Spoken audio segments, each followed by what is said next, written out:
I'm Losha Sen, and last night I smelled another woman on my husband. Then his phone lit up. You were incredible tonight. I didn't cry. I started counting proof. At dawn I whispered, that isn't your scent, Greg. It's a weather front. By noon, a hidden mic caught, get her to sign the brand assignment. The lover? My daughter-in-law. Sirens screamed, neighbors gasped, and my own son, the firefighter, kicked in my door. Mom, Dad, he choked.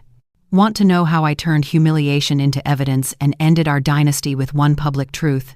Spring fog folds over Harborview like a damp quilt, dulling the street lamps and beadlining the bookshop's windows. I flip the closed sign at Harborbound Books, lock the till, and carry our day's coins through the hallway that smells of paper dust and salt. The kitchen clock clicks like a tongue, keeping score. I wash the ink out of my cuticles until the water runs clear, then rub my thumb over a nick from a box cutter. 40 years with Gregory have made a ritual of evenings. Coat on the chair, shoes to the mat, a kiss aimed true. Ritual keeps a marriage tidy, even when love grows cluttered. The door sighs open. His cologne arrives first. The old woodsy bass I know by heart, but riding on it tonight is a bright citrus top note, sharp and jubilant as a peeled tangerine. He skims my cheek with a kiss that never lands. That isn't your scent, Greg. I say lightly as if we were discussing weather. It's a weather front. He chuckles without teeth. It's the rideshare cheap air fresheners. His jacket slumps on the wrong chair, and the house notices. We eat or pretend to. He narrates a meeting in beige nouns. I salt a stew that doesn't need it. After the dishes, he lets the television pour blue water over the room and scrolls sports with the focus of a saint. I sort the mail as camouflage for my nerves. On the counter, his phone lights up and holds its breath. The message is a lit match in a dark theater. You were incredible tonight. The sender ID is a nonsense string, the kind of alias people invent when they want to be both present and unfindable. I don't touch the screen. I memorize the time the way I memorize new shelving order, row, bay, tier, so I can find it again. I stack circulars beneath the phone as if paper could muffle heat. He yawns his way past the doorway and forgets the device like a man who never needed proof of anything. The kitchen light turns every stainless surface into a small mirror. In all of them, I look steadier than I feel. His blazer hangs on the wrong hook, heavy as a choice. I slide my hand into the inner pocket the way I would check a ledger for errors and pull out a receipt that smells faintly of lemon oil and attention. Linen stock. The Osprey Room, Far Marina. Not the dockside he calls his Dallas of Harborview when he's pretending the city is a vast geography. 2 mains. A boutique cab we only order on anniversaries, the ones we used to crown with candles and private jokes. We haven't gone there in years. The total looks smug. I photograph the rectangle with a hand-steadying breath and tuck it back exactly where it lived, because I am careful even when my heart wants to spill. The house listens, the way old houses do. Somewhere, a stair pops like a knuckle, deciding whether to bend or break. In the garage, the SUV exhales gasoline and a sweeter note that doesn't belong to us. I sit in the driver's seat as if test driving a memory and open the console. A sleek, unfamiliar bathroom item winks under the dome, light expensive, discreet, meant to be both private and portable. I lift it, feel the weight like a confession, and put it back at the exact angle, a librarian restoring a misshelved book. The dashboard clock glows sure, Sishayi. I write the time on my palm with the pen I keep in the glove compartment for signing thank you cards to customers. I return to the kitchen and rinse my hands until the citrus thins to suggestion. He strolls in for water, surprised to find me guarding the sink like a lighthouse keeper. Couldn't sleep, I say. He studies the faucet as if it's about to confess. Long day, he answers, and the words fall dull as pennies. When he shuffles back to the television, I open my own phone and create a folder named Harborbound Truth, because sometimes a title is the only backbone you have. I photograph the receipt again, and the console's stranger, then back them up to an email I never discuss. We go to bed out of habit, not hunger. He drops onto the mattress with the relief of a man returning to a default setting. I lie still and let my lungs learn the new weather. The citrus has migrated into the sheets fainter now, but stubborn, like a rumor that knows the door codes. A smell is not proof, but it is a vote. The ceiling collects my sleeplessness and gives nothing back. He drifts quickly, breathing the innocent rhythm of a boy who thinks doors keep out consequence. The house, which knows better, adjusts its bones and waits. I nearly mother the air into behaving. I tell myself rideshare scents cling. I tell myself I'm tired, that I cataloged half a palette of new fiction, and my mind is inventing trouble to feel useful. I tell myself boundaries are sacred, that good wives don't go mining their husbands' lives for ore. The kitchen clock will not cooperate. Its tick begins to rhyme with the message's syllables incredible tonight, until it sounds like the world tapping out a verdict. I pull the covers to my chin and breathe in weather that did not start here. I get up on the memory of where the boards won't squeal and drift through the living room. Our anniversary portrait watches, Caleb between us, grinning, Gregory's hand firm on my shoulder, my knuckles white from holding too much joy. That frame has been a treaty for years. Tonight it feels like a caption for a story we haven't admitted we're no longer in. I set the frame down and go back to the kitchen, where the air tastes faintly metallic, like a secret kept too long. I brew tea. I won't drink, just to have something upright in my hands. I text a number I stored years ago under a harmless contact name, Nico Alvarez. A friend once called him careful, which is the adjective you use when you mean discreet but don't want to sound like a conspirator. Meet me tomorrow, I type. The bubbles appear at once. Bring only what you can explain, he replies. I sit very still until my pulse agrees to be part of my body again. The television quiets. The neighborhood exhales. Even the bay sounds less certain of itself, foghorns spaced like ellipses. I take a final photograph of the Osprey Room receipt, this time zooming until the paper's fibers look like weather maps. In the corner, next to the dessert line, I see a tiny pencil flourish. A curlicue I know, like a signature. Z. Zara's event planner habit, a private tally mark she leaves on the extras she orders, claiming them for the ledger of her pride. The discovery tilts the floorboards under my feet. It isn't proof by itself, but it changes gravity. I place the phone face down because my hands have started trembling in a way I don't trust. In the bathroom mirror, a woman about my mother's age looks back, steady as a dock post. I practice my voice like a violinist tuning before a recital. If it's a lie, let it be small, I tell the glass. If it's a truth, let it be whole. I wash my face and pat it dry with the good towel, the one I save for holidays and heavy nights. When I return to the bedroom, he's already half asleep, the day sliding off him like rain from a waxed coat. Don't wait up tomorrow, Mar, he murmurs. Paperwork day. I lie awake, counting the seconds between his breaths, as I once counted coins after closing. Evidence is not vengeance. Observation is not a crime. Outside, a foghorn answers itself, call and echo. In the morning, I'll meet a careful man with a ledger. Tonight I keep mine inside my ribs and let the house breathe. The Harbor Cafe fogs its own windows, turning everyone inside into silhouettes smudged by weather.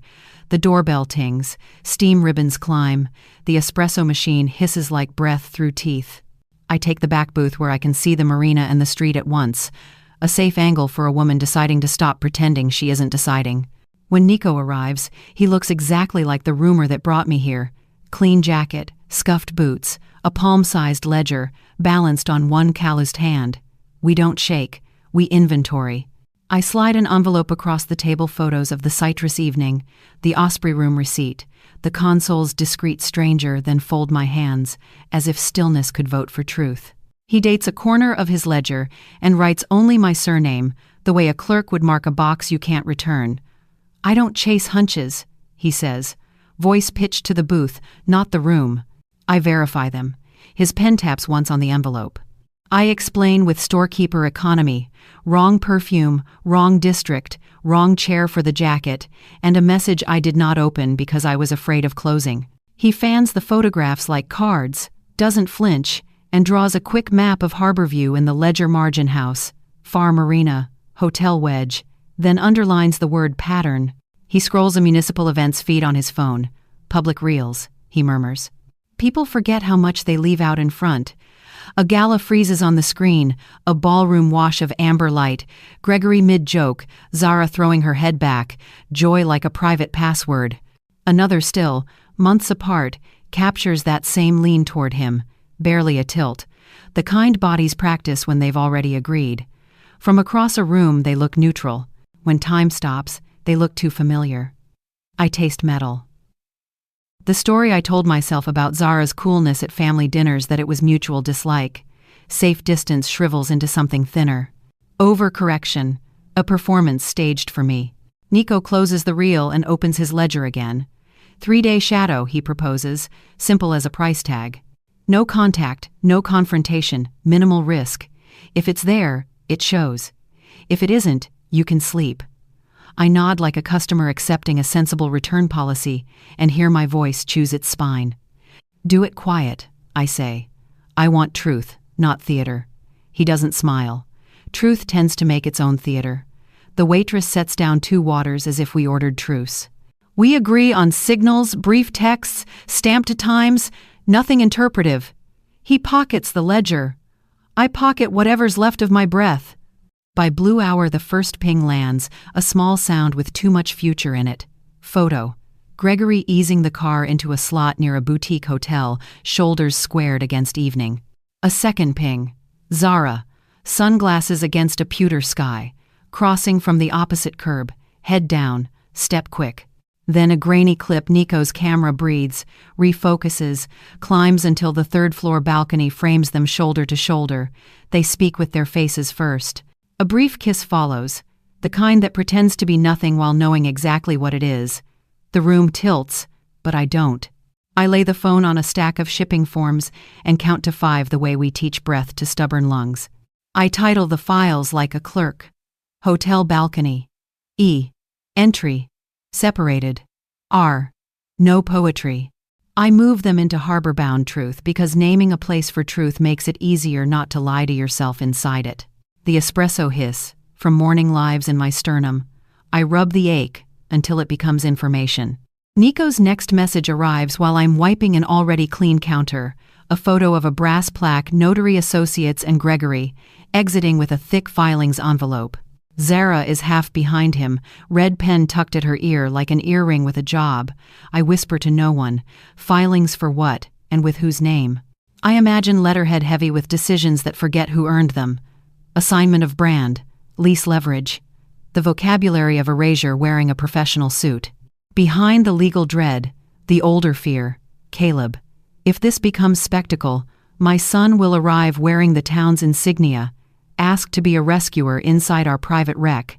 I picture his careful hands breaking our door. Mothers have imaginations sharper than knives. I sheath mine in a dish towel and keep breathing.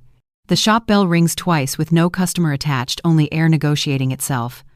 I lock early because I need my hallway and my kitchen and a chair that remembers my weight.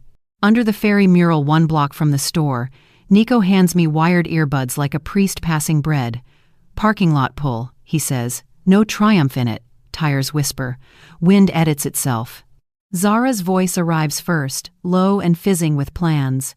Get her to sign the brand assignment. Then the flagship lease follows. Gregory's voice lands next, the same buttery authority he used to explain mortgages to me when we were too young to own either debt or furniture. Leave Martha to me, she still trusts me. My name in his mouth sounds like a stranger wrote it down and asked him to rehearse. I listen again because disbelief votes more than once. On the 3rd pass, a smaller cruelty surfaces, bright as a coin at the bottom of a harbor. Gregory chuckles about my signature, that little curl flourish she uses with her maiden name on sentimental cards. He mimics it aloud, a curving sound, and I watch a version of myself fold in half and stand up again. He does not know about the quiet codicil and the master deed I recorded years ago under that very maiden name, after a lesser scare taught me to armor the thing I built. His ignorance becomes my shield, plain and shining. Paper remembers, so do women. We sit with the audio between us like a small, necessary animal. I let the fairy mural's blue steady my eyes, then give the earbuds back. Can you keep me from burning my own house down? I ask, and I hear both meanings, the literal and the metaphor. I'm afraid will recruit me. Nico angles his face toward the bay. I can keep your matchbook dry, he says. The rest is your spine. The sentence isn't comfort. It's rails laid through fog. I nod and find my voice agreeing to rules I wrote for myself years ago. No public scenes, no wild calls, no hunger that turns me into the kind of story I hate to shelve. He sketches a quick schedule: morning, midday, night for 3 days, marks likely routes, lists neutral vantage points. If they get bold, patterns tighten, he says. If they spook, they get sloppier. I think of sloppy, the wrong chair, the wrong scent, the wrong district dressed up as convenience. I tuck the audio into harbor-bound truth and type a note beneath it, like a caption. When the lie finally speaks, stop narrating for it. The marina breathes diesel and rain. The cafe empties its last cups. Harbor View shrugs into darkness like a coat meant for someone taller. At home, Gregory asks how the day went in a tone that expects me to gift-wrap steadiness and hand it back. Quiet, I say, and let it be the truest word I own tonight. He narrates a meeting that never touches a color.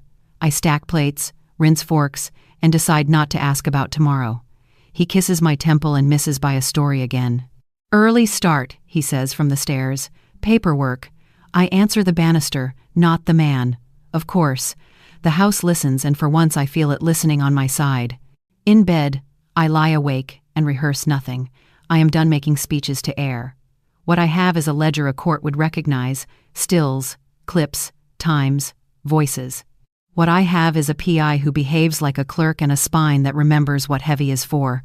What I have is a son whose job is to enter burning rooms and carry strangers out, and a mother's prayer that he never has to do it in mine.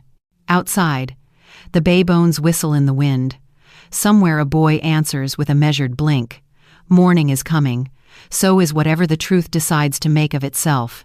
Bookstore morning rush makes the shop chime like a polite alarm every time the door breathes. Salt sneaks in with customers and settles in the spines. I rearrange the display of staff picks until the covers look less startled by light. Bells tinkle. The till clacks. My brain runs the ledger of calm. Then Rhea Klein barrels in, bouquet of shopping totes, eyes bright with weather reports about birds. She sets a jar of lemon curd on the counter like an offering. For your toast, Martha. Sunshine in a jar, she says. Then adds, my porch cam caught all sorts of bird drama last night. I clock the detail, not the gossip. The lens faces my steps. She buys seed paper journals shaped like clouds and narrates the raccoon who bullied her starlings. Twice, the drama of my soaps, she chirps. I ring her up and tuck the curd beneath the counter, as if sweetness needed shelter. Rhea, your porch sees everything, I tell her. And she laughs like a kettle. When she leaves, the bell's echo lingers like an extra heartbeat. Nico texts a thumbnail map with pins stitched between lunch spots that never repeat and lobbies filmed from polite distances. He labels it pattern, then lists entry sequences like stage directions. Zara wears sunglasses on a sky, the color of dishwater. Performative anonymity looks worst in daylight. I print, staple, and date the page, because paper calms what breathing can't. Before noon, Caleb swings by in his station polo, soot ghosted into the seams.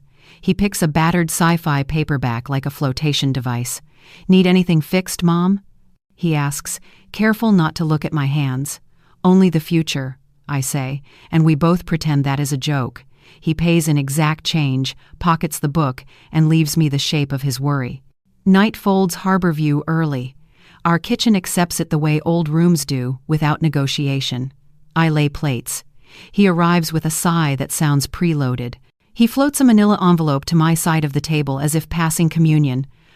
Complicated documents, he says, pinching the bridge of his nose like a man allergic to detail. You trust me, right? With the soup spoons, certainly. I answer even. I don't touch the flap. I touch the margins with my eyes and memorize the staple's angle like a compass point. When he goes for seconds, I slide the envelope onto a placemat and photograph the edges, the stapling pattern, and the ghost of a notary seal pressing through the manila. I replace it with the reverence of a librarian reshelving a book. Everyone keeps stealing. He eats, satisfied with the theater of trust he cast himself in. After he sleeps, Nico's map grows veins-dashed lines between non-overlapping restaurants, arrows showing who enters first, timestamps bracketing every smile. He notes Zara's preference for overcast sunglasses and the way Gregory lingers near side doors as if he were sparing the hinges. Pattern, he writes again, and texts a polite reminder. No contact. At the shop, my patience leaks through the floorboards like tea from a cracked mug. I straighten shelf spines until my palms ache and the alphabet finally believes in itself. A tourist asks where the lighthouses are kept. I point to memoir, because some warnings are just lived-through stories. Another dinner, lighter food and heavier air. I serve, sit, and keep my voice as neutral as cutlery. Did the Osprey Room move to Dallas?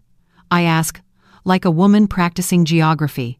His fork freezes midair, then recovers into a shrug so rehearsed it should send roses.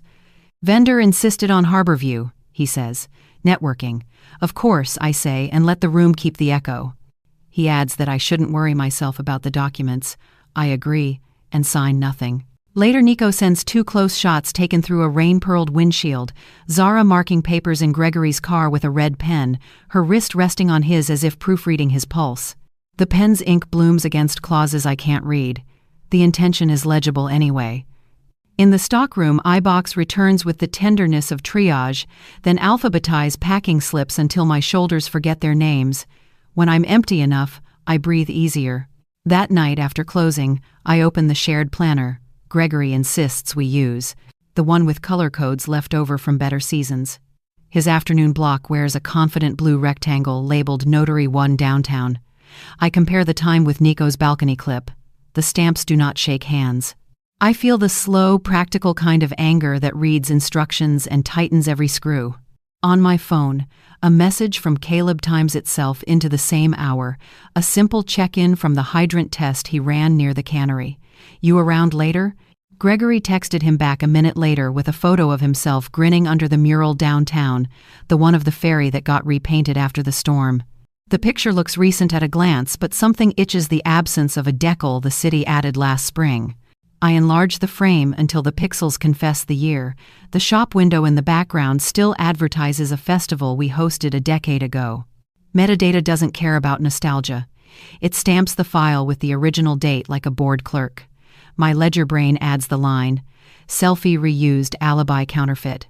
I email the stills to myself and to a private archive I keep for the days when memory might try to make me kinder than facts allow. Then I write in my paper ledger, the one with the green cloth cover. A lie is a ledger entry with no counterweight. I underline twice, because underlining is a way to lower your heart rate without anyone noticing.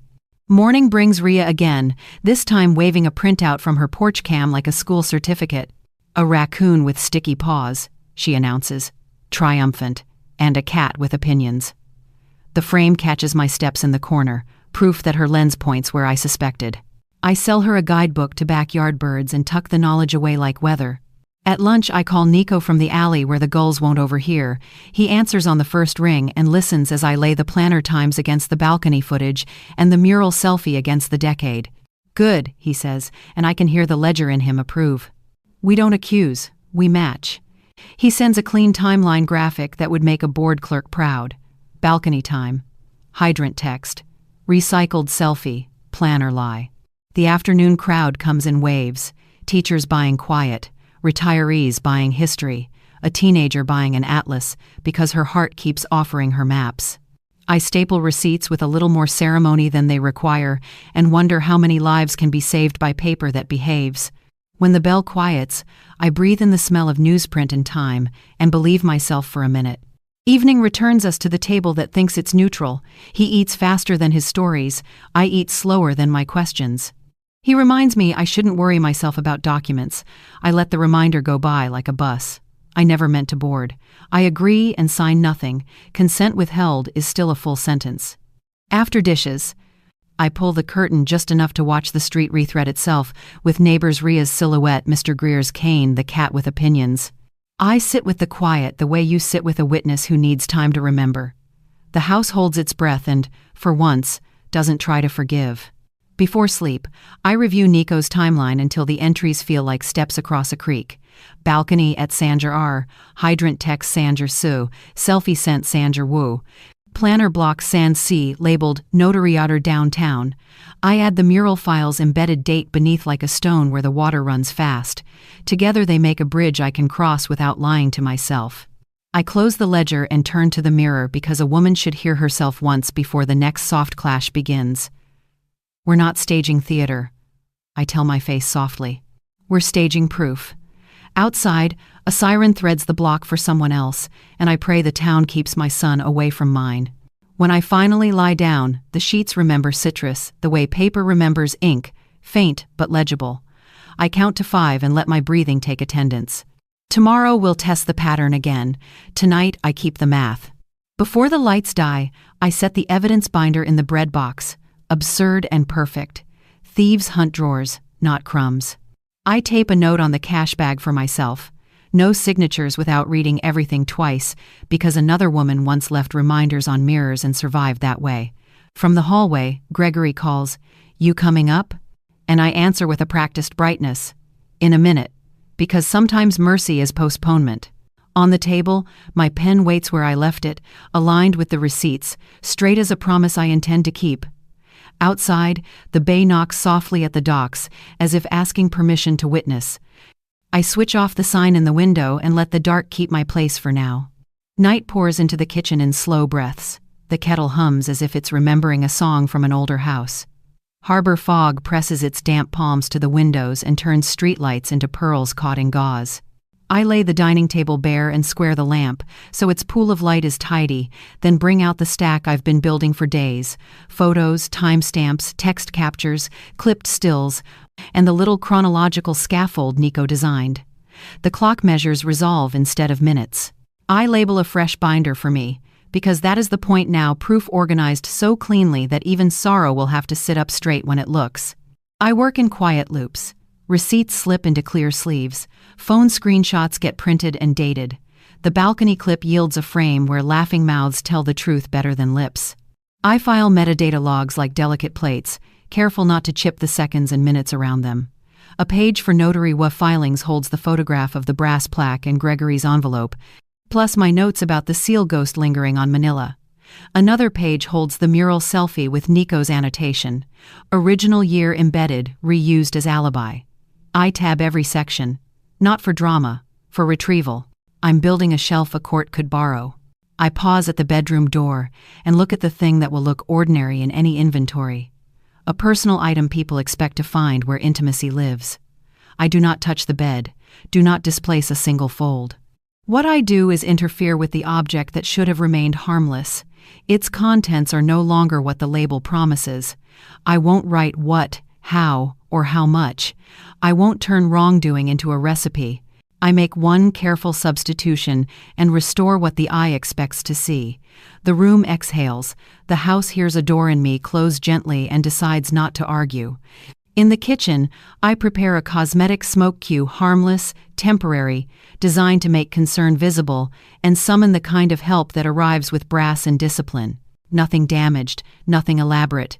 A whisper the neighborhood will smell and call about, a small flag for the inevitable. I rehearse the path to the back step, the window latch, the places a neighbor's eyes will go first. It is not danger I'm inviting, it is witnesses. Harborview believes what Harborview has to stand and point at. I set the cue aside, discreet and patient, and promise myself I won't use it unless the truth walks through my front door and asks to be seen. Breadcrumbs next. I text Gregory from the hallway like a woman thinking 3 days ahead. Publisher in Seaford needs a dawn meeting, I write. I'll take the early bus. Might be gone all day. He answers with a thumbs up and the kind of relief you can hear in a silence. At dinner, I repeat the fiction aloud. He nods, pretends to be disappointed for form's sake, then checks his watch as if time had suddenly remembered how convenient it is. In bed, he rolls toward the far edge, like a man leaving space for a future. "Safe trip," he murmurs. "Call if it runs late." He waits until my breathing suggests a dream and takes his phone into the hallway where he thinks the floorboards won't gossip. I don't move.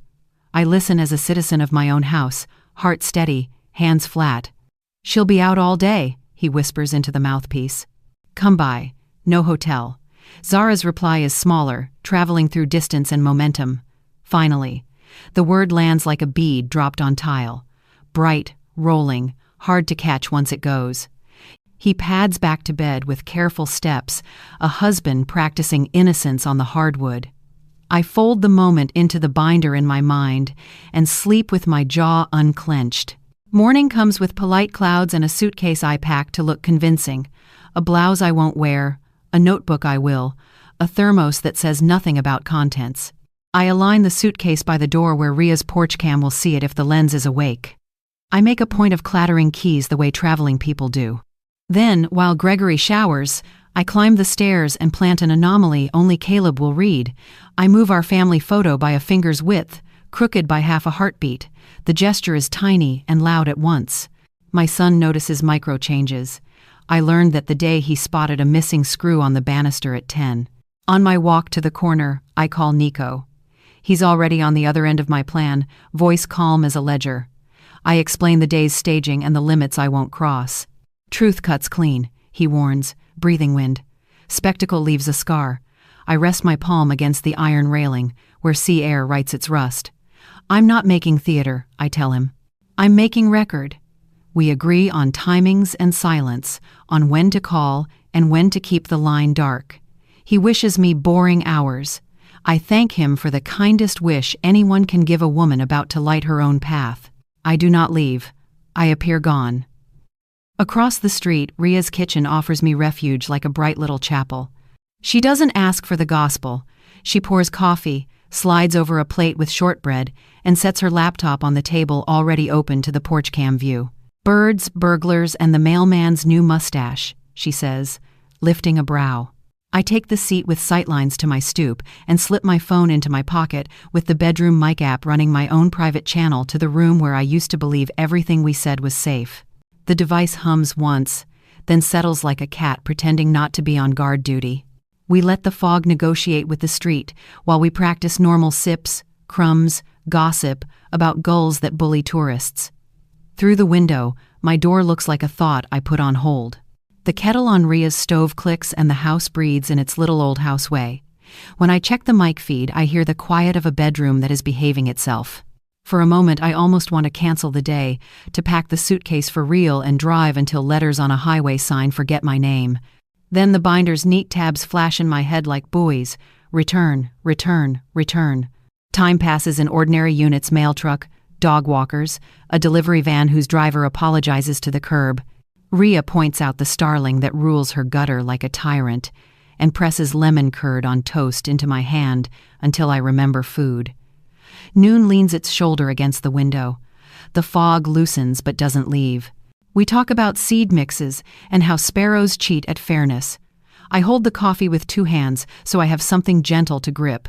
When my phone vibrates, it is not Nico. It is the house, reminding me to keep my promise to myself and to the record.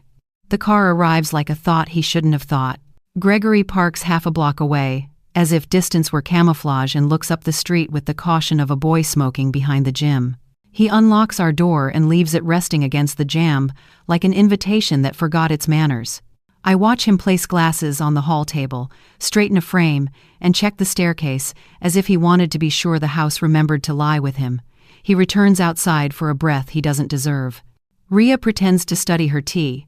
Her porch cam does not pretend anything at all. Then Zara appears on the corner with a coat too short for the weather and a purse that looks like it wants to be a secret. She stops at my stoop, glances once behind her, and lifts her hand to knock. It isn't a knock, it's a code. 3 short, 2 long. Ria's speakers catch it, crisp as coin taps on a counter. The sound cuts through me with a contour I can trace with my eyes closed. It's the rhythm Gregory taught Caleb when he was small. Dad home. Dad home. Hearing it now at my door from the woman who married my son feels like someone copying the shape of our family and signing it with someone else's pen. The cruelty is tidy, almost elegant, which makes it worse. Ria doesn't know the history. She tilts her head at the beat. Odd little knock, she says. I swallow the explanation because saying it would make it official in the air between us. Inside the mic, a door opens, hinges practicing discretion. Gregory's voice drops to the tone he saves for conspiracies that want to pass as kindness. You made it, he says. The place is ours. Zara's laugh is threadbare, eager to please. Finally, she answers, echoing last night's call like a promise she thinks they kept. My body waits without moving. Sometimes restraint is the only way to be present for your own life. I glance at the evidence binder in my mind and at the little cosmetic cue, resting quiet in Ria's pantry bag. If there's a price for keeping my name, I tell the window and the fog and my coffee, I pay it now. Ria hears the sentence without yet knowing the invoice. She puts her hand on mine the way women do when they've practiced being somebody's hinge. We sit with the wrongness arriving in our right chairs. On the mic feed, shoes meet floorboards, laughter tiptoes, and a voice asks if the curtains are closed all the way. Ria's porch cam keeps its steady gaze, seeing without gawking, recording without glee. I open the bedroom mic long enough to hear the choreography of an afternoon they believe belongs to them. A door, a drawer, the tidy vocabulary of people who think privacy and secrecy are synonyms. I close it again. That is not my theater. My record will not cross that line. The time for neighbors will come later, when what needs to be witnessed can be witnessed without stealing anyone else's body. I hold my coffee and my breath in equal measure until the moment they stop feeling like cousins. Across the street, my doormat pretends to be just a mat. It is very good at its job. Ria reaches for her stack of bird stickers, the ones she uses to label jars of seed and shoeboxes of snapshots. She peels a sparrow and presses it to the corner of her laptop, as if to solemnize the hour. I laugh once, quietly, then feel steadier than the laugh deserves credit for. If I flinch, I say, eyes on my door, stop me from apologizing. Ria nods, mouth set in a line I would not want to cross. I'll be your backbone with bird stickers, she says, which is either the silliest vow I've ever accepted or the truest. The kettle hums again, and the house breathes. Ria's kitchen stays ordinary, kettle breathing, stickers in a stack, my world. Meanwhile, narrows to a blue waveform on my phone. I don't watch them. I only listen. The mic turns walls into thin paper and gives me a seat in my own bedroom without trespassing. Their voices arrive close, like conspirators leaning over a map. When the assignment clears, Harborbound rebrands to Quay, quiet. The developer gets the flagship, Zara says, rehearse cheer stitched under her whisper. Martha will be fine. She has the shop name. We keep the lease, Gregory answers, confident as a contract. They talk in clauses and contingencies, using the kind of phrases that file cabinets love. Founder fatigue clauses is said lightly, like a mercy, and yet it lands with the cold precision of a stamp. They list notarizations, filings, the friendly witness who can be flexible. In their telling, the system is a river built to carry them property, paperwork smoothing the current, notary seals skipping like stones. For this hour, my house is theirs. The footfalls, the drawers, the air shaped to their convenience. Power sits on their side of the table, wearing a tidy smile. I press my thumb to the glass to keep from shaking and let the audio run. The kettle ticks. Ria pretends to study birds. I swallow the taste of tin and count in fives while they plan a future that would hang my name in a museum and sell the room it once belonged to. There is nothing to see, only to hear, and hearing is enough, intention parading as inevitability. Then, the field of sound changes the small pause you hear when a lie steps into daylight and doesn't know where to put its hands. Fabric rustles, a breath glitches, a startled cry cuts across the waveform. Greg, why can't? Zara's voice rises, thin with panic. Don't you dare scream, Gregory hisses, a command and a prayer. Silence drops, heavy as a door. The adhesive silent unseen has finished its work. In the quiet that follows, I feel the fulcrum tilt. Control snaps back to me, not by shout, but by physics. Ria's hand finds mine. I nod once, steady, and open the binder in my mind to the page labeled midpoint. Harborview gathers at my curb as harmless smoke slips from the kitchen window, gray ribbons folding into the fog. The street smells like wet rope and worry. I stand beside Ria under her porch eave, binder steady in my arms, while distant sirens wind tighter, a metallic thread drawing home. Dispatch crackles through a neighbor's scanner, and the words, "Choose my son, Harborview Fire and Rescue, Ladder 3" respond. Caleb confirms with a clipped copy, then shoulders the sledge with the same iron calm he wore at 9 when he carried our Christmas tree alone. Duty rewrites distance in seconds. Trucks nose the block, red, washing the fog. The harmless cue threads from the window, pure theater of concern, touching nothing, hurting no one. Hose teams stage left. A medic kneels to check a neighbor's nerves. Ria squeezes my elbow. I breathe evenly. the way paper breathes inside boxes today. Caleb advances, visor down, voice professional. Primary search, he orders. He plants the sledge to the jamb and breaks the door like a bad promise. Boots thunder into our hall. The house gasps, as it always does when weather changes fast. Commands stack, clear and practiced, like clipped hymns inside. They storm the kitchen, confirm the harmless smoke, sweep the living room, then pivot toward my bedroom. The tableau stops them mid-stride, as if someone pulled gravity sideways. Sheets, limbs, shock. A firefighter coughs a laugh he cannot swallow. Caleb's gloved hand lifts, palm out, and quiets everything instantly. Rhea steadies me with a neighbor's grip. Her phone records only the arrival, the confusion, the disciplined cascade of orders, never the private body. She knows the line. Her porch camera sees the rest in wide frames, catching clocks, faces, vehicles, the mundane scaffolding that truth likes to stand on. Inside, my son's voice cracks along an old fault. "Dad," he whispers, a word he has never had to disinfect. Zara tries to sew a sentence to his name. "Caleb, it is not," she begins. "Say nothing," he answers, shoulders squared to the job. "My crew is here. Be still." From the threshold, I hear it as if through water. "Dad," Caleb breathes, the question shredding inside the mask. "Caleb, it's not," Zara pleads, voice paper thin. "Say nothing. My crew is here," he answers, professionalism stapled over pain. The room obeys him because rooms believe uniforms in hard weather. Out front, the block arranges itself into a jury. Murmurs lift, then falter. Some neighbors fold arms, others turn away and study their shoes. Harborview has always liked its stories tidy. Respect wobbles but does not topple. People who loved my shop look at the ground and try not to measure. They wheel Gregory past me toward the stretcher, sheets wrapped as dignity. His eyes land on me and choose rage because shame is heavier. "You did this," he spits, as if the word husband were shield. "No," I answer, voice as paper. "You did this, I just opened a window." Caleb works the room like a surgeon. "Sheets now," he says, and 3 pairs of hands move as one. Cover, lift, assess. A young recruit lets out a nervous snicker that cracks the air. Caleb turns, the officer replacing the son. Out truck. Now. The corridor snaps to attention immediately. In the shuffle, a shoulder bumps the bedroom shelf. The family photo I nudged earlier tumbles, claps the floor face down, and when a medic writes it, a hairline crack bisects our wedding day.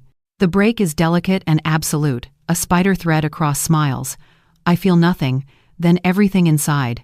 The medics work without commentary. Professionalism gentler than pity. They wrap sheets and position privacy like screens. On the hallway wall, the clock pretends this is afternoon. Zara clutches at vocabulary. "It is a reaction," she says to a medic, breath fast, a product defect, something we could not foresee. I meet her eyes only long enough to keep mine kind. Truth has no return policy. I say, quiet enough to respect the walls. The medic does not pause. He is counting breaths, not sins. The crew eases past the fallen frame as if the crack could cut their boots. Outside, the stretcher wheels squeal once on the lip of our threshold. The crowd remembers to murmur. Someone bows ahead as if at church. Someone else films the sky instead of faces. Harborview adjusts its myth of itself, trying not to drop it.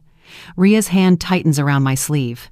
Gregory finds my face as they angle him toward the ambulance. His jaw works, wanting language he can survive. He chooses accusation again, smaller. "You wanted this," he says, but the words evaporate under the oxygen mask. The sheet rustles. The wheels answer with 2 chastened clicks, like punctuation tonight. Caleb steps into the doorway to reset the room. His voice switches registers. Depth-finding protocol. He calls for transport times, confirms smoke resolved, logs occupancy. The mask hides half his face, but the eyes are mine from when I was 30 and tried not to cry in public places. Rhea keeps her promise.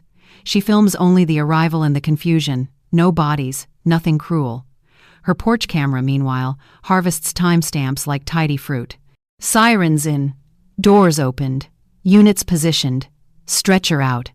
Later, those numbers will matter more than anyone's adjectives. Clocks make better witnesses than outrage anyway. A lieutenant from another unit adjusts his helmet just as he follows Caleb into the hall.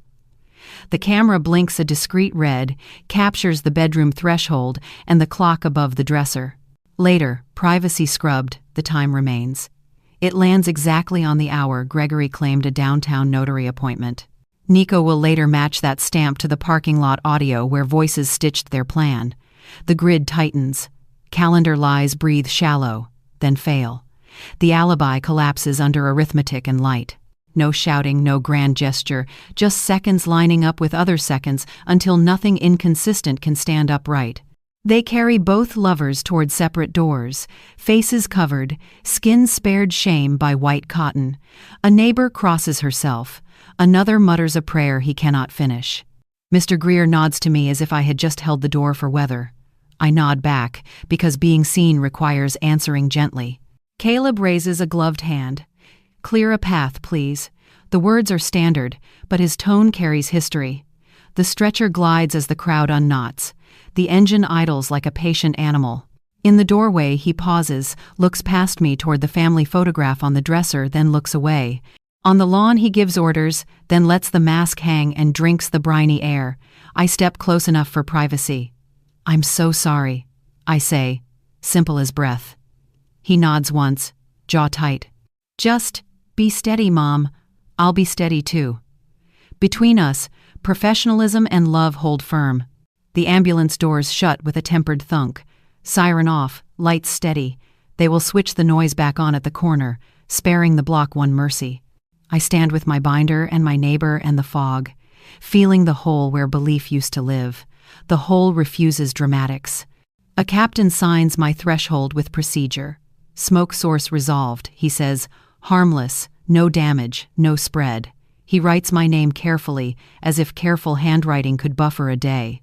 I thank him for the work and for the dignity, the way people thank professionals who know how to carry things. Neighbors drift back into homes, carrying silence like grocery bags. Rhea tucks her phone away and saves the porch cam logs to a drive with a bird sticker, then pats it once like a pet. We stand until the block remembers its errands, then cross to my door, both older. Inside, the air smells like fog and starch. I write the frame again and leave the crack to speak for me. On the dresser, a crescent of glass glitters like a half sentence. I sweep it into a jar, labeled later. Some repairs must wait until the record is complete. Nico calls from the curb once the engines roll. He already has the helmet time noted, the porch time copied, and the audio cued. We talk in nouns and numbers, then hang up before adjectives can volunteer. The grid holds. Tomorrow, we file where paper replaces weather, and clerks witness.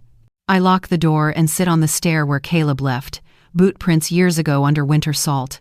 The house is smaller, truer, quieter.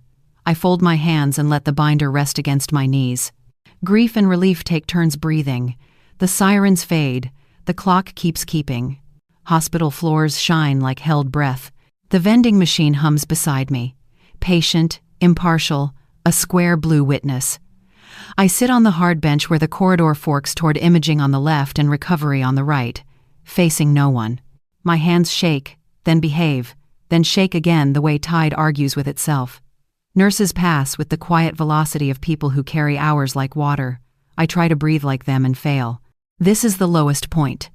Not the sirens, not the door breaking, but the sitting stationary, responsible, unrescued by adrenaline. My binder rests on my lap like a small, obedient dog that knows every command except comfort. I smooth the edge and make myself choose steadiness. Footsteps slow near the bench, and a voice I remember from a younger decade folds into the hush. "I shelved books at your store, Mrs. Hale. You gave me my first medical dictionary." I look up into Dr. Asha Menon's steady eyes and her lemon-yellow badge. She still wears certainty like a cardigan. A smile cracks where I didn't think a smile could form. "I remember the purple glasses," I say. She laughs softly, the sound a page turning. She sits without asking, the way old kindness sits, and checks her pager. Then my face. "You don't have to speak yet," she says. "But you should drink water." She offers a paper cup in time. I take both. She listens the way good doctors listen, eyes inside the words, not on the performance. I tell her only the pieces a corridor can hold: smoke without fire, rescue without gore, a marriage that shattered like tempered glass, tidy but everywhere. Asha nods once, a physician's bow to fact. There will be pressure to make this more public than it already is, she says gently. Public cruelty travels faster than the truth. Dignity is a choice. Even now. I hear the sentence settle like a shawl around my shoulders. Then that's what I'll wear, I answer. She outlines options like a flowchart: patient dignity pathways, social services, security if I'm harassed, a quiet room to speak in. She will not script my anger into spectacle. I choose paper over performance, I say, and the plan unrolls as if it already existed. First, present the evidence to Gregory in a private room. Divorce papers, the brand codicil under my maiden name, the lease protections that keep the flagship from becoming a bargaining chip. Second, file copies with the licensing board and my attorney. Third, let process, not theater. Move the day. No shouting, I add. No scene. Asha nods. We can arrange a space and a chaperone, she says. If a nurse is present, everyone behaves better. I picture the binder on a neutral table, pages turning like courtrooms turning calendars, and I feel my pulse consent to the order of things. Boots whisper at the far end of the hall. Caleb rounds the corner in a clean station shirt, helmet clipped to his belt like a reprimand. He looks older than this morning, which feels unfair. He sits beside me and keeps his eyes on the vending machine's spiral of snacks. You okay? He asks, and the question means, can you carry both of us right now? I shake my head no, then yes, then compromise with breath. He rubs his knuckles once against his knee. I need to say something before the town says it for me, he begins. A year ago, Dad made a small mistake on duty. I soft-pedaled it in the report. I thought protecting him protected us. I breathe through the old ache. That sentence opens. It is not news about Gregory. It is news about my son's tenderness misused. I put my hand over his. Protecting a lie rots the house. I say, gentler than the proverb deserves. We will rebuild with dry wood. He nods, shame flushing and receding like tide. I don't ask for the details. That would be more theater. I only ask for today's truth. We do this by the book, I say. Not because it's pretty, because it's strong. He nods again, and the straight line of his jaw softens into the boy who once carried a box of donated paperbacks like treasure. When he steps away to answer a call, I rehearse my lines on the inside of my mouth. Here are the documents. Here are the dates. Here are the signatures. Here is my name. 4 beams to hold up a room. I practice setting the binder down without slamming it, turning pages without trembling, leaving silences that allow meaning to show its face. I practice the soft tone that tells a nurse I am sane. I practice not rescuing Gregory from his consequences with a joke, a memory, a side door. I practice looking at Zara and seeing a citizen, not a catastrophe. Rehearsal is mercy, aimed at the future version of me. My phone rattles with a number I don't know. The text offers a half apology, half threat, written in the voice of someone rehearsing adulthood. I'm sorry for the scene, but developers move fast, and we were trying to set up adult arrangements. We can make you whole. I screenshot, forward to my archive, and reply to no one. Words that want to be deals are not medicine. I label the capture Zara borrowed phone and note the time. Somewhere, a door closes at the end of the hall. Somewhere, a monitor sings a patient back toward morning. I let the message dry into evidence and refuse to wear its stain. Asha returns with water and news that a small consultation room can be ours for 30 minutes. No cameras, no crowd, she says. Just a nurse outside the door. I ask Rhea to wait by the elevators with her calm and her bird sticker drive. I text Nico our plan and a single request: be on speaker only to verify provenance if contested. He replies with a thumb and the word plain. I prefer plain to righteous. It leaves more oxygen in a room. The corridor hush stretches like someone holding a breath. I hold mine too, and count doorways as if they were rosary beads. I fold the binder to my chest the way I once held Caleb's first report card, amazed that paper could weigh more than pride. Inside the sleeves, the days reorder themselves: early clues, verified patterns, balcony, notary, helmet time, porch time, the rebranded future. They spoke like a destination store. Paper decides futures because paper teaches memory not to panic. I whisper a prayer that refuses to be a request. It is more of a permission slip. Let me do the right thing in the right way. The vending machine hums Shift's key, and I take it for an omen of competence. Asha returns with a clear plastic laundry bag from housekeeping, labeled for transport. She doesn't offer it to me. She offers me the information it carries. When linens come from a certain kind of encounter, she says, choosing each word for dignity, traces can linger. Our staff is trained to note anything unusual. She opens the log on her tablet, shows a discreet entry coded for scent. A citrus trace was documented on the sheet bag, she says, matter of fact. Medical laundry doesn't lie. She does not judge. She documents. The note becomes another quiet nail in a fence I'm building between truth and theater. We walk to the consultation room together, Asha at my side, the binder balanced, Rhea trailing with a thermos, and the calm that can beat down a storm. A nurse posts herself outside like a punctuation mark promising boundaries. Inside, the table is bare. The chairs unimportant. The lighting just human enough. I lay the binder down and look at my hands. They are steadier than an hour ago. Dignity is a choice, even now, Asha repeats, softer, as if pinning the phrase to my lapel. Then that's what I'll wear, I say, and mean it. Outside the door, footsteps multiply into the next part of our day. Justice will be paper, dates, signatures, and one quiet voice that refuses to sing vengeance. I open to the first tab and wait for the room to fill with process, not spectacle. I take out a pen and write a checklist on the inside cover. Copies to licensing board, council notified of filings, return of keys, notification to staff. Once paperwork is stamped, call to locksmith after sunrise. None of it is revenge. It is maintenance after a storm. Caleb appears in the doorway, eyes rimmed with exhaustion and love. He doesn't step in. He nods at the binder as if saluting a flag that represents us. Be steady, he mouths. I lift the pen like a toast. Asha squeezes my shoulder once and leaves the door ajar for air.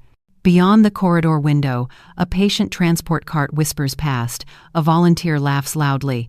The building returns to its ordinary rhythm. I match my breathing to it.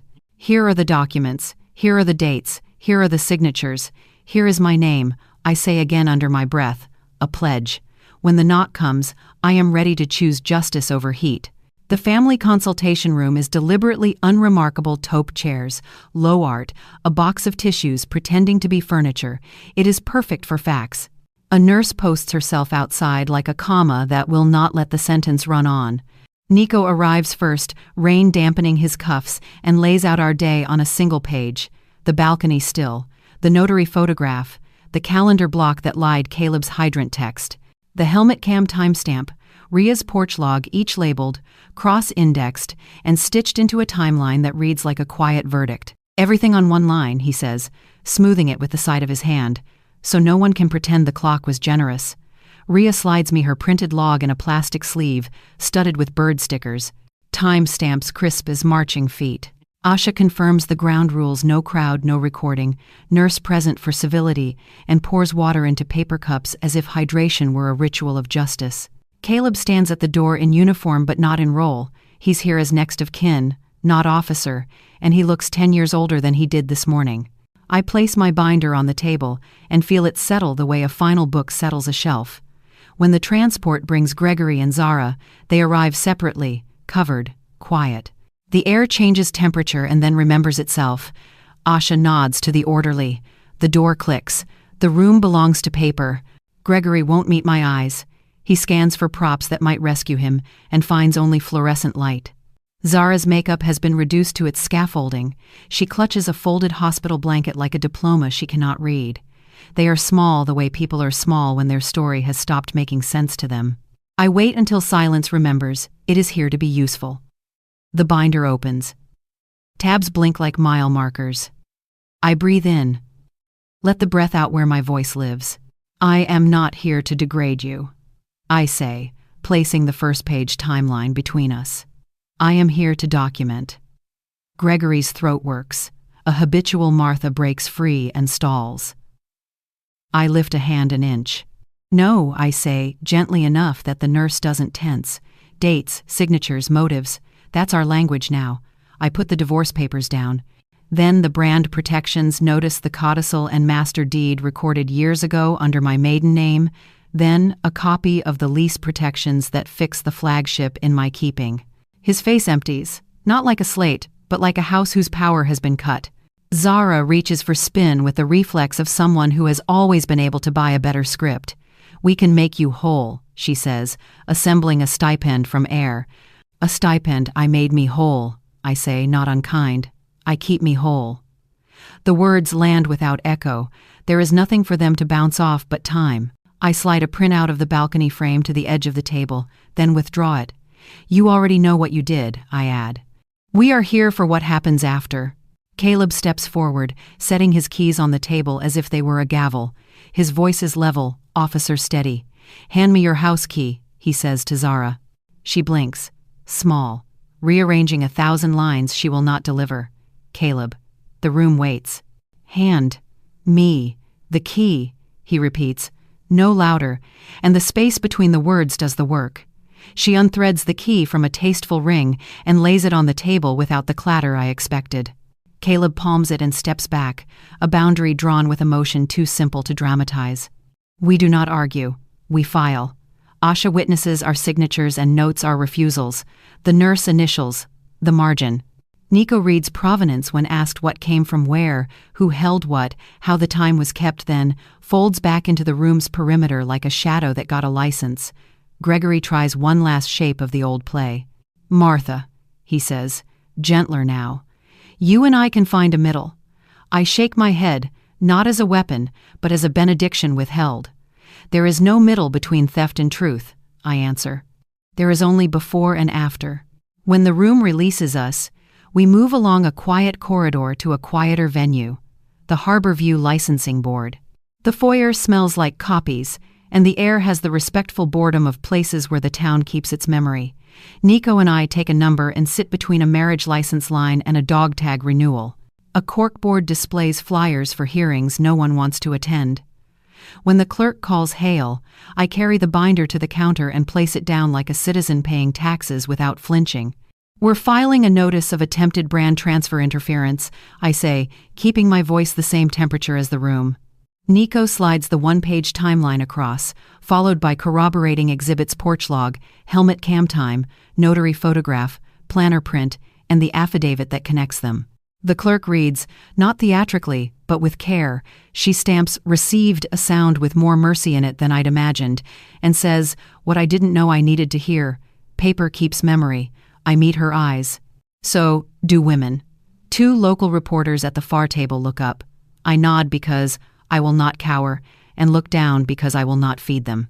Nico's final envelope bears the last hinge we needed: a copy of the notary's appointment book, obtained by lawful request. The entries are small as confessions. There it is, Gregory's forged request for a remote notarization at a time. The helmet cam timestamp proves he was physically in my bedroom. The notation includes the initial of the staffer who logged the email, the exact minute it arrived, and a return note with a question he never answered. It is the impossible alibi tie-off, the knot that stops the rope from slipping through. No dramatic flourish, just ink refusing to agree to a lie. We step into the corridor and encounter Gregory being wheeled from imaging, a blanket tucked like a story he cannot retell. The orderly pauses at the water fountain. For a moment, it is just the 3 of us and the hum of a building doing its job. "You're killing our story," he says, and the plea is real enough to bruise. I stand with the binder against my ribs. "I'm resurrecting the truth," I answer, not to wound, but to bury what needs burying. The orderly moves on. The elevator dings. The hall returns to being a throat for air. A reporter catches us near the exit and speaks carefully, as if words might spook a skittish animal. "Ms. Hale," she says, "there's an anonymous clip circulating sirens outside your house, silhouettes at the door. Is there more?" I look at Rhea, who has drifted to my shoulder the way small boats collect near a dock in rain. She clears her throat. "I uploaded the street scene only to a neighborhood safety group," she says. "No bedroom, no bodies. The public knows enough, not too much." The reporter nods, almost grateful to be told where the edge is. We give no quotes. We leave the hunger unsnacked. Back at the licensing board window, the clerk returns with photocopies, each stamped and initialed, and a pale yellow receipt that looks too flimsy to hold anything, yet does. Next steps are procedural, she says, and lists them in verbs that sound like safe machinery: record, notify, schedule.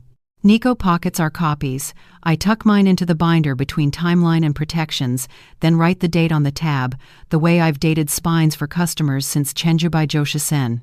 Ria slips her porch log to the clerk for scanning into the file. A bird sticker grins from the corner like a child allowed to sit with grown-ups. We pass a glass door where 2 other reporters pretend not to time us. I give them a fraction of a nod and the privacy of silence. Out on the sidewalk, Harborview behaves as if the day hadn't changed the shape of anything.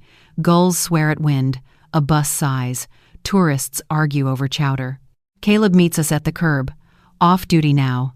Ring of keys heavier by 1. He hands me a small paper bag from the hospital cafe tea and a muffin, and the look that says he has decided not to fall apart in public places. We filed, I say. By the book. He nods, checking my face for cracks and finding only lines that have always been there.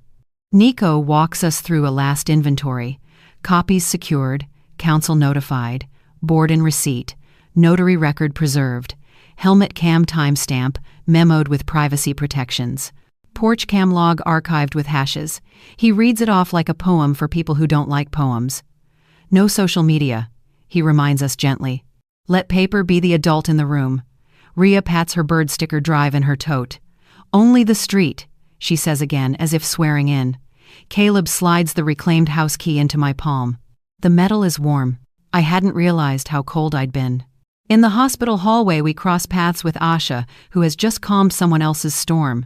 She studies my posture, not my eyes, and gives a satisfied nod. You wore dignity, she says. It fit. I want to hug her and do not. Instead, I lift the binder a fraction in salute. We pass Gregory's door. I do not slow. I do not hurry. I am a woman carrying paper to the proper places. I am not a spectacle. The distinction feels like a garment I can keep. At the elevator bank, Ria leans in. Do you need me to say anything to anyone? She asks, meaning the neighborhood, the rumor mill, the women who will pretend this didn't touch their bones. No, I say. Let the stamp speak. Let the quiet do the rest. The doors open. We step in. The mirror in the back of the car catches all of us. Me, Nico, Ria. Caleb arranged like a committee. No one wanted to convene, and everyone is grateful exists. The doors close on a picture of people doing things the slow way because it lasts. On the street again, Nico peels off toward his car with a 2-finger wave that promises he will be where paperwork needs him. Ria heads home to upload her log to the board's secure link and to feed the birds, which will never understand today and will sing anyway. Caleb takes my elbow, not because I am frail but because habit is gentler than language. I let the town fold back around us, the storefronts practicing being ordinary, the bay pretending to have always been this calm. When we reach the shop, I unlock the door and carry the binder to the counter where I have set down every ledger that ever mattered in my life. The bell gives its small consent. I file the stamped copies in the safe, then tape a short note to the staff schedule. Harborbound will open tomorrow as usual. Thank you for believing in paper and in me. M. It is the only announcement I will make today. The rest is documents doing their patient work while gossip burns itself out like a match without kindling. As dusk tucks itself into the awning, Caleb turns on the front lights and stands in the doorway watching the street like a sentry who has learned to love quiet battles. I brew tea from his cafe bag and pour it into a mug that says, "Open late, though we won't be." He lifts the mug in a small toast. "To buy the book," he says. "To buy the book," I answer, and add, almost to myself, to not letting the worst thing decide what kind of woman I am. Out on the sidewalk, a reporter passes and keeps going. The bell doesn't ring. The clock keeps time. Paper keeps memory. So do women. The hospital administrator's office is a quiet aquarium of file folders and soft lamps, a room built to persuade storms to sit down. Asha stands with me. A nurse witnesses, pen poised. Caleb waits in the doorway like a bridge between past and after. The administrator reads the order in a measured voice that makes everything survivable. Separation of finances effective immediately. restraining of access to shop records, keys returned, login credentials revoked until the court says otherwise. She places the forms where the light is kind. Gregory arrives in a wheelchair with a blanket he doesn't need and a stare that searches for an exit. When the clipboard reaches him, his hand hovers as if language could rescue ink. It cannot. He signs, eyes glassy. The signature jerking, once the way a line on a monitor dips and recovers. Zara sits across the room, covered, shrunken into a hospital robe that refuses to be glamorous for anyone. I hold my binder like a steadying rail and say what I brought myself here to say. 40 years teach a person to grieve and to grow, I tell him. Choose which one you want. He looks at the window, not at me. After a long beat, I have nothing to say. Then paper will say it, I answer, and slide the divorce packet, the codicil, the lease protections across the desk like weather moving inland. Zara's last bid flutters thinly. We were in love. You were in possession of a plan that wasn't yours. I say, not cruel, simply done. The administrator notarizes, stamps, staples, and the sound is ordinary, which feels like mercy. Outside the office, the hallway swallows us and returns us smaller, truer. Rhea waits with tea and a paper bag of lemon cookies. She squeezes my hand. You held the line, honey. A laugh breaks and repairs itself in my throat. For once it didn't cut me. The next days turn into a small, faithful montage, like the town flipped to a gentler channel. Caleb carries a duffel into my guest room and sets it down as if placing a flag. He fixes the loose banister screw he noticed at 10, because that is how he says I love you without making a ceremony of it. We label bins at the shop, donate, return, keep my handwriting steadier than my mornings. Customers line up, some sheepish, some fierce, all kind. The bell rings like language returning. Rhea tapes a flyer for Birdwatching Club beside the register and pretends it is entirely normal to stand guard with warblers. Asha stops by on her break, buys a paperback she once shelved, and squeezes my forearm in the way doctors use to check pulse and promise. We practice a new quiet that isn't secrecy. It's recovery.